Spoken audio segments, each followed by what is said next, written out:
Now, this is what's called Moosburg Prison, and this is where they brought a lot of the prisoners when the failed raid on John Waters' prison takes place. The Germans move a lot into Moosburg.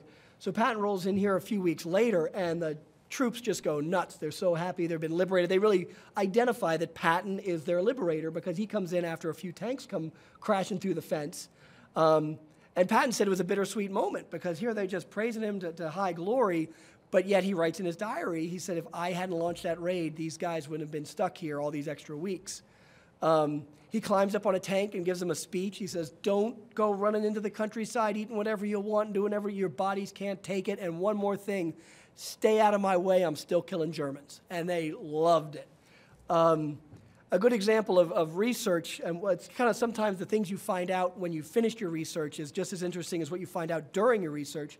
When my book came out, I got a call from this gentleman right here and said, you know, I was in that picture. I remember Patton rolling in. He said it was 2 Jeeps and a tank, and I believe this crowd of men here is the actual tank.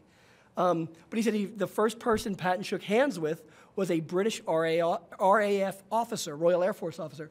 And so I noticed when I looked at the picture that guy's not wearing an American hat. That is a British officer's hat, so I assume that's him. But, you know, that's the kind of stuff that kind of brings history alive. You know, you deal with documents and pictures and things like that, and then you got people coming to you and saying, I remember that.